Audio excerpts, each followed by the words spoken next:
ചേട്ടാ, CPM നേതാക്കളൊക്കെ ശബരിമലയിലെ കേസില്, സ്വർണ്ണക്കൊള്ള കേസില് ജയിലിലേക്ക് പോകാൻ വേണ്ടിട്ട് ക്യൂവിൽ നിൽക്കുകയാണ്. ആ സമയത്താണ് അവർക്ക് ഒരു കച്ചിത്തുരുമ്പ് പോലെ ഇപ്പൊ അടൂർ പ്രകാശിന്റെ പേര് വീണുകിട്ടിരിക്കുന്നത്, സോണിയാഗാന്ധിയുടെ പേരൊക്കെ. ഈ ഒരു ഘട്ടത്തില് ഇവർ ഇത്രയും നേതാക്കൾ, തങ്ങളുടെ നേതാക്കൾ ജയിലിൽ റിമാൻഡിൽ കഴിയുമ്പോൾ ഇത്തരം നിസാരമായിട്ടുള്ള കാര്യങ്ങൾ, അതായത് അടൂർ പ്രകാശിന്റെയൊക്കെ പേര് ചേർത്ത് ഇത്തരം സംഭവങ്ങള് കൂട്ടിക്കുഴച്ച് അത് വലിയ രീതിയിലൊരു വിവാദമാക്കേണ്ട കാര്യമുണ്ടോ? ഇത് യഥാർത്ഥത്തിൽ CPM ലക്ഷ്യം വെക്കുന്നത് എന്താണ്? തങ്ങൾക്ക് മേൽ ചാർത്തപ്പെട്ടിട്ടുള്ള എല്ലാ കളങ്കങ്ങളും ഇതോടെ മാറും എന്നാണ് അവർ വിചാരിക്കുന്നത്? അവരങ്ങനെ വിചാരിക്കുന്നുണ്ടാകും, പക്ഷെ അത് നടക്കാത്ത സംഭവമാണ്. ഇതിനകത്ത് CPM-ന്റെ പങ്ക് എത്രത്തോളമാണെന്നുള്ളത് കേരളീയ പൊതുസമൂഹത്തിന് മുന്നിൽ മനസ്സിലായി കഴിഞ്ഞു. ഏറ്റവും അവസാനം അറസ്റ്റിലായിരിക്കുന്ന ബോർഡംഗം പി വിജയകുമാർ വരെ CPM-ന്റെ നേതാവാണ്.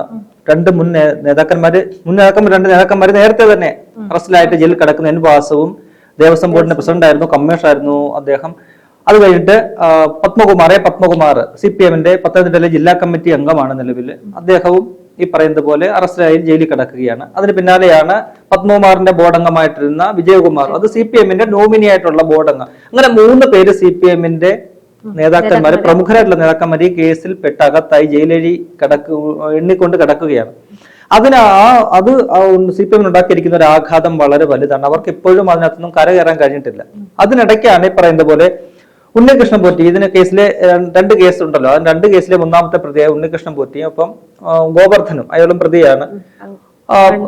ബെല്ലാരിയിലെ ഈ പറയുന്ന റോധൻ ജ്വല്ലറി ഉടമയായിട്ടുള്ള ഗോവർദ്ധൻ, ഈ 2 പേരും ചേർന്നുകൊണ്ട് സോണിയാഗാന്ധിയുടെ, കോൺഗ്രസിന്റെ സമുന്നത നേതാവ് സോണിയാഗാന്ധിയുടെ വസതിയിൽ പോയി, ഡൽഹിയിൽ പോയി കണ്ട് ഒന്നിച്ചുള്ള ഒരു ഫോട്ടോ പുറത്തു വരുന്നത്. അതിനകത്ത് അവരുടെ കൂടെ കേരളത്തിൽ നിന്നുള്ള അടൂർ പ്രകാശും ഒപ്പം തന്നെ ആന്റോ ആന്റണി MP ഒക്കെ ഉണ്ട്.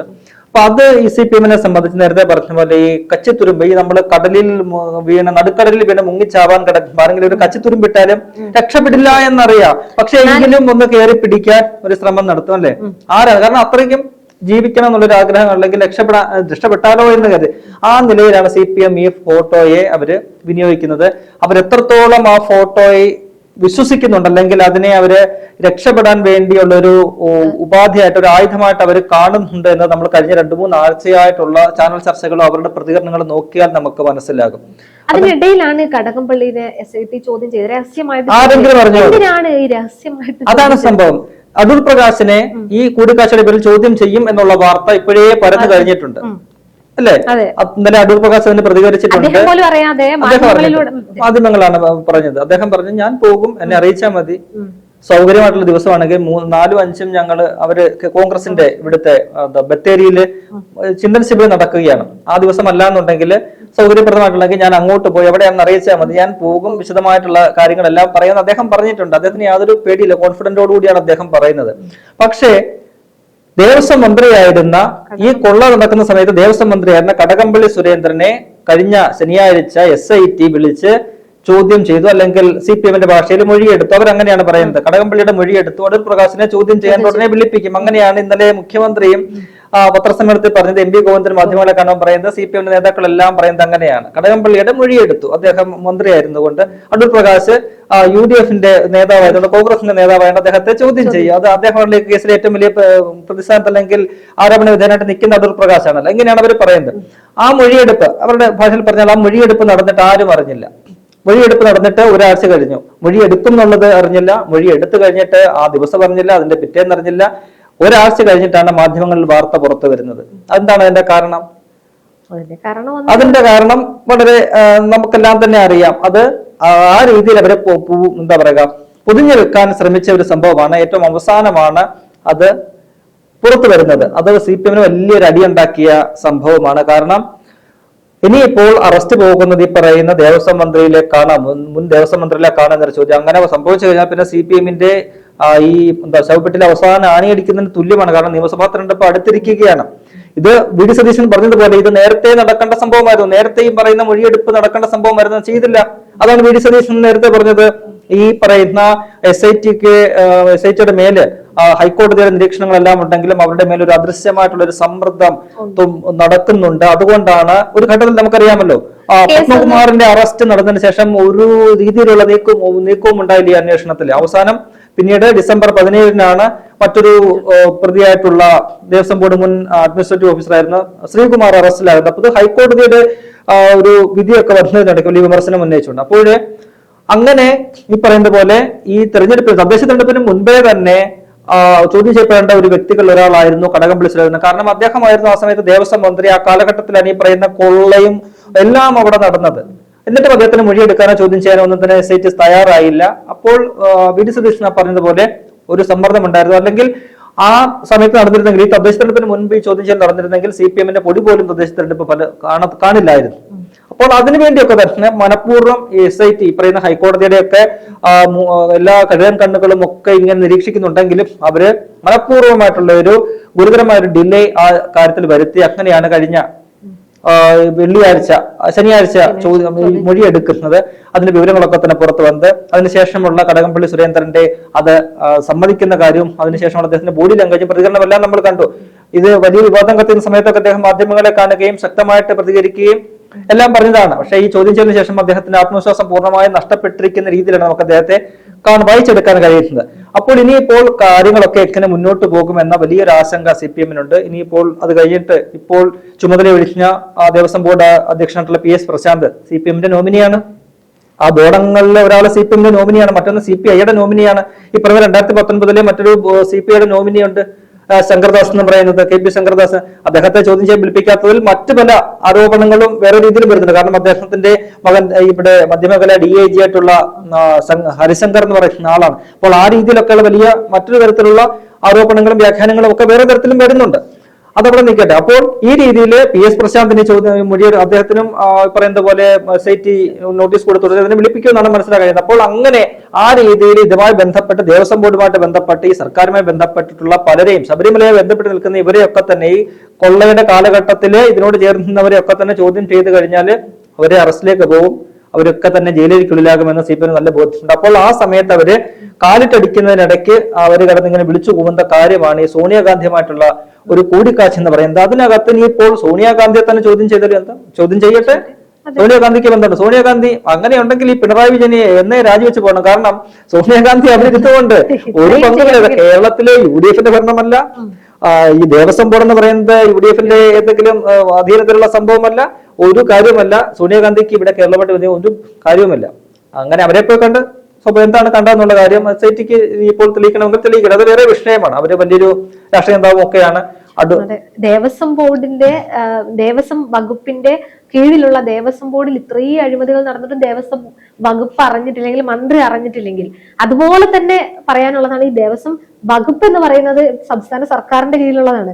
അപ്പോ ഈ 3 സംഭവം ഇവിടുന്ന് വേണ്ട എന്ന് ജനങ്ങൾ തീരുമാനിക്കേണ്ട ഒരു സംഗതിയല്ലേ അത്? കാരണം എല്ലാം റിലേറ്റഡ് ആണ്, അതാണ് വിഷയം. അതാണ് അപ്പോൾ അവരുടെ ചോദ്യം ചെയ്യണോ അല്ലെങ്കിൽ അവരെ ഒന്നും തന്നെ കുറ്റക്കാരായിട്ട് CPM കാണുന്നില്ല. മുഖ്യമന്ത്രി ഇന്നലെ പറഞ്ഞില്ല, കടകംപള്ളി സുരേന്ദ്രൻ അദ്ദേഹം മന്ത്രിയായിരുന്നുകൊണ്ട് അദ്ദേഹത്തിൽ നിന്ന് ചില കാര്യങ്ങൾ അറിയാനുണ്ട്. SIT-ക്ക് അങ്ങനെ വിളിച്ച് അദ്ദേഹം പോയി കാര്യങ്ങൾ അന്വേഷിച്ചു. എന്നിട്ടും അദ്ദേഹം കുറ്റപ്പെടുത്തുന്ന ഈ പറയുന്ന അടൂർ പ്രകാശിനെയും ആന്റണിയുമാണ്. കഴിഞ്ഞ ദിവസം ഒരു ചാനൽ ചർച്ചയിൽ CPM-ന്റെ സ്ഥിരം വരുന്ന പാനലിസ്റ്റ് ആയിട്ടുള്ള അനിൽകുമാർ, അദ്ദേഹം അഭിഭാഷകനും ഒക്കെയാണ്, സ്ഥിരം ചാനൽ ചർച്ചയിൽ വരുന്ന ഒരു വേട്ടമൃഗമാണ് അദ്ദേഹം ഇതുമായി ബന്ധപ്പെട്ട ചർച്ചയിൽ വന്നിരുന്നുകൊണ്ട് ഈ പറയുന്ന CPM-ന്റെ പല നേതാക്കളും പ്രതികളായിട്ട് കിടക്കുകയാണ്, പത്മകുമാർ ഉൾപ്പെടെ. അവർക്കെതിരെ എന്തുകൊണ്ട് പാർട്ടി നടപടി സ്വീകരിക്കുന്നില്ല എന്ന് ചോദിക്കുമ്പോൾ അദ്ദേഹം തിരിച്ച് ആ അവതാരകനോട് ആങ്കറോട് ചോദിക്കുന്നത് കോൺഗ്രസ് എന്തുകൊണ്ട് അടൂർ പ്രകാശിനെയും ഈ പറയുന്ന ആന്റണിയെയും പുറത്താക്കുന്നില്ല എന്നാണ്. ഇതൊക്കെ എന്ത് ലോജിക്കാണ്? ഒരു ഫോട്ടോ കണ്ടതിന്റെ പേരിലാണ്. അങ്ങനെയുണ്ടെങ്കിൽ മുഖ്യമന്ത്രി ഈ പറയുന്ന സോണിയാഗാന്ധിയുടെ അത്രയും ഇല്ലെങ്കിലും മുഖ്യമന്ത്രിയും Z+ കാറ്റഗറി സുരക്ഷയുള്ള വ്യക്തിയാണ്. അദ്ദേഹത്തിന് ഇവിടെ സ്പെഷ്യൽ ബ്രാഞ്ച് ഉണ്ട്, ഇന്റലിജൻസ് വിഭാഗമുണ്ട്. അദ്ദേഹത്തിന്റെ പരിപാടിയിൽ അവര് തന്നെ പറയുന്നു ഇയാൾക്ക് യാതൊരു ബന്ധവുമില്ല നീ ഉണ്ണികൃഷ്ണൻ പൂത്തിക്ക്. ആ ചടങ്ങിൽ പങ്കെടുക്കേണ്ട യാതൊരു കാര്യമില്ല. പക്ഷെ അവിടെ വന്ന് കയറി മുഖ്യമന്ത്രി ആ താക്കോല് പ്രതീകാത്മകമായി കൈ കൊടുക്കുന്നത് ഉണ്ണികൃഷ്ണൻ പോറ്റിക്കാണ്. അയാൾ അങ്ങനെ വന്ന് കയറി ഇന്നും കണ്ടുപിടിക്കാൻ പറ്റിയിട്ടില്ല. മനസ്സിലായില്ലേ? അതേപോലെ തന്നെ അന്ന് ദേവസ്വം മന്ത്രി കടകംപള്ളി സുരേന്ദ്രനുമായിട്ട് എന്തെങ്കിലും കൂടിക്കാഴ്ച മാത്രമല്ല, അവര് വിമാനത്താവളത്തിൽ ഇരിക്കുന്നത്, അവര് ഉല്ലാസയാത്ര നടത്തുന്നതിന്റെ ഒക്കെ നിരവധി ഫോട്ടോകൾ ഇതിനോടകം വന്നു. എന്താണ് കടകംപള്ളിക്ക് ബന്ധം? എന്താണ് അത് പറയണ്ടേ?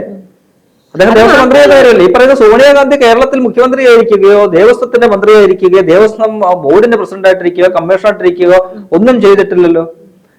അവരെ ചെന്ന് കണ്ടു എന്നുള്ള കാര്യം അത് എന്തിനാണെന്നുള്ളത് ഇപ്പൊ SITക്ക് സംശയം ഉണ്ടെങ്കിൽ ഈ പറയുന്ന പോലെ ഇവര് കിടന്ന് ഇങ്ങനെ വെറുതെ വാ പറയാതെ നമുക്കറിയാമല്ലോ രമേശ് ചെന്നിത്തല അദ്ദേഹം തന്നെ ഒരു വ്യവസായി ഒരു കാര്യം പങ്കുവച്ചപ്പോൾ അദ്ദേഹം നേരെ ചെയ്തത് ഈ SITക്ക് ഒരു എഴുത്തെഴുതുക ചെയ്തത്.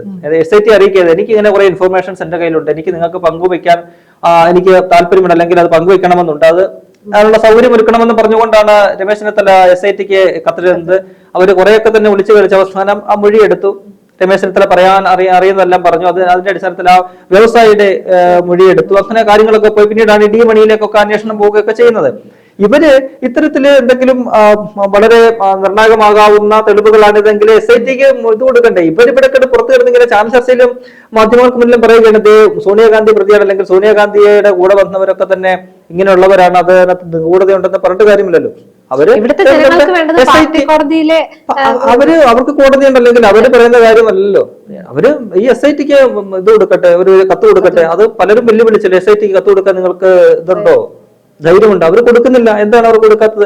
അതല്ല കാര്യം. കൊടുത്തിപ്പോൾ മൊഴിയെടുത്ത് പുറത്തു വന്നു കഴിഞ്ഞാൽ അതിലെ ഒന്നുമില്ലാത്തതായി പോലും ഉള്ളിൽ വിളിച്ച പോലെ ആയി പോകും സംഭവം. അതുകൊണ്ട് അതിനൊന്നും അവർ തയ്യാറാകത്തില്ല. ഇതിങ്ങനെ ഊതി കത്തിച്ച് ഇങ്ങനെ നിർത്തുക. കാരണം ഈ സംഭവം ഉള്ളിടത്തോളം കാര്യം ഇവർക്ക് കിട്ടിയിരിക്കുന്ന ഒരു അവസാന പിടിവള്ളിയാണ്, ഒരു കച്ചിത്തുരുമ്പാണ്. അതിൽ പിടിച്ച് അവരിങ്ങനെ പരമാവധി രക്ഷപ്പെടാണ്ട് നോക്കും.